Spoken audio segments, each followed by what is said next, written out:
Hi there, my name is Robert McClement. I'm an Associate Professor of Geography at Wilfrid Laurier University, where I teach Introduction to Environmental Studies. Today's video lecture is for the students in ES101, and it's about environmental history. I'm standing here on the beach at Wellington, Ontario, in Prince Edward County, south of the city of Belleville, a little bit west of Kingston, and a little bit east of Trenton, Ontario. This place has been inhabited by people for a very long time, and so I'm going to tell you a little bit about how the human-environment relationship has changed in this part of the world over the last 200 or 300 years. That's a little better. I'm standing here in Wellington, Ontario, as I mentioned, on the south shore of Prince Edward County, on the shores of Lake Ontario. And today what I'm doing is I'm recording a video lecture for students in ES101 at Wilfrid Laurier University. That's Introduction to Environmental Studies. And in the second week of the course, we talk about environmental history. Now, I'm going to miss one of the lectures this week, so I thought I'd take this opportunity to do a little bit of a video lecture here for students. And what I'm going to do is apply some of the concepts and theories that you'll read about in your textbook and that we'll talk about in the classroom lecture, and apply those to a comparison of two locations here in eastern Ontario, two very different physical environments, two very different social and economic and cultural environments as well. And the relationship between humans and nature in each of these two locations is quite different and has been over the course of time. And yet, these two locations aren't all that far apart. I'm standing here, as I mentioned, in Prince Edward County, where the primary livelihoods here are based around agriculture, agritourism, and recreation. I'm going to drive about an hour north of here up to the Addington Highlands, up near Bon Echo Provincial Park, where there's also a thriving rural economy, but it's based upon a different set of interactions with nature. Now, I'm not a professional filmmaker, so I hope that if you're watching this lecture that you'll forgive me for the amateur quality of the footage and of the editing. I hope you'll forget about the cinematography and just focus on the lecture itself. So what I'm going to do here is I'm just going to speak to the camera as if I'm speaking to you in the classroom. The sun's just off to my left here, so if I squint a little, you'll know why.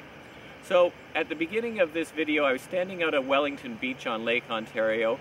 That is a big sandbar sand dune complex. It's been formed by the longshore current that's moving from west to east along the north shore of Lake Ontario. Right now where I'm standing, though, is on the north side of the sandbar complex, where there's a large lagoon just off to my left here, which is called the West Lake. It's a large shallow lagoon that's protected from the open water of Lake Ontario by the sand dune complex. And so what you're seeing here is an area of Ontario that has a very mild climate as compared to the rest of mainland Ontario, because Prince Edward County is essentially a large island that's sticking out into Lake Ontario, and the lake helps moderate the temperatures here. So in the summertime it's a bit cooler than it is, say, up in Kingston, up to the northeast of here, and in the wintertime the temperatures are much milder than they would be inland as well.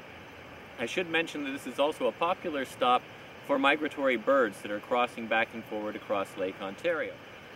Now, up until the 1700s, the main occupants of Prince Edward County in this area were First Nations people, and their livelihoods were based on a mix of activities from hunting and fishing and gathering, and maybe a little bit of small-scale farming as well.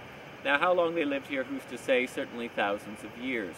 But something happened in the late 1700s to change the way that people use the land here in Prince Edward County. And what that was the end of the U.S. Revolutionary War. Now, after the U.S. Revolutionary War, what happened was that people who were loyal to the British Crown were no longer welcome in the United States, and so many of those people migrated up to Canada, which was then still a British colony, and settled here. And many of the officers who served in the British Army were actually granted land here in Prince Edward County. Now, obviously, they pushed off the original inhabitants of this area in doing so. Now, why would they come here in the first place? Well, probably for the same reasons that the First Nations people lived here. The very mild climate, the great soil that's here for agriculture.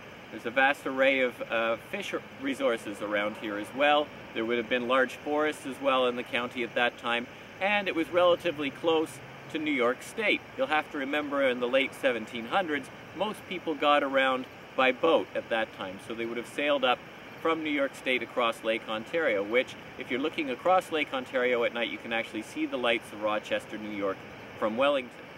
The late 1700s was also a popular time for something called agrarianism. This is a theory where people believe that the independent family farmer is really the highest form of social organization. And so people who believed in agrarianism were people like the third president of the United States, Thomas Jefferson, who not only drafted the U.S. Constitution, he was also an agricultural scientist, he was a farmer, and he helped establish the University of Virginia. And for Jefferson, he believed in a vision for the United States of a country where everybody was essentially, or as many people as possible, were independent small farmers. And he thought that that was a much more preferable form of social organization than living in cities. And you'll have to remember that 18th century cities were not very healthy places, not very nice places to live. And this agrarianist theory is actually still quite popular today in many parts of the world. It's a philosophy that influences the way we think about things. We often think, for example, that people in the country live maybe a simpler life than people in the city, but it's much more wholesome, much healthier lifestyle than what we have in the cities.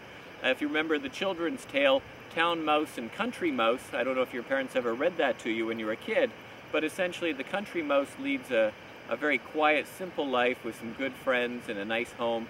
The city mouse, he lives with a lot of excitement, a lot of rich foods, and so on. But at the end of the story, the parable tells us that life is preferable in the country than in the city. In addition to farming, fishing was a very important livelihood in this part of the world. And so what would happen is that using small boats, the early settlers would take nets perpendicular out from the shore, out into Lake Ontario, where they'd set them in the current and catch the fish that were moving through. These would be fish like trout, perch, whitefish, maybe some sturgeon, and Atlantic salmon. And then once the nets had caught the fish, they would simply reel them back into shore, where the fish would be dried and salted and placed in barrels for shipment and storage. You'll have to remember that this was in the era before refrigeration and electricity, so salting was a very common way of preserving fish. Now, boats were a very important part of the livelihood here in the county back in the 1800s and the late 1700s. There weren't many ways to get around, there weren't many roads, and they weren't in very good condition. So what you would have is small boats would be moving around the shoreline from one community to the next, and then larger ships would be taking produce out of the county along Lake Ontario and elsewhere and bringing in other goods as well. Fishing. Not much fishing actually takes place here in Wellington anymore, at least not commercial fishing. As far as I'm aware, there's only one licensed commercial fisherman who works in these waters here, and he uses very much the same technologies as were used 200 years ago. He takes a net and he sets it out perpendicular from the shore. The only difference is he has an outboard motor for his boat. He doesn't row it. There is still a lot of fishing going on, but it's sport fishing today. These are people who come here not only from the local area, but from Toronto, from Montreal, from other places in Canada, and from the eastern United States. They come here to fish in the West Lake for bass and pickerel. They call them walleye down in the States. Or out in Lake Ontario for rainbow trout and for salmon. Now the salmon where I'm standing is a cut, a channel that goes from the main lake into the West Lake. And so if I was standing here in the fall instead of in late August, you would actually see salmon swimming up through the channel into the West Lake and then going into the streams and rivers off of the West Lake where they would spawn. Now the salmon are actually a fairly interesting story. As I mentioned earlier, Atlantic salmon were a native species to this area up until the mid-1800s or thereabouts. But then their population was wiped out primarily by habitat change. What happened was that when the European settlers came to this part of the world, they cleared off the trees, they converted the land from forests to farming, and with that what happened is they changed the chemistry and biology of the streams and rivers where the salmon would spawn. Salmon need nice, cold, clear, fast-moving water in order to spawn.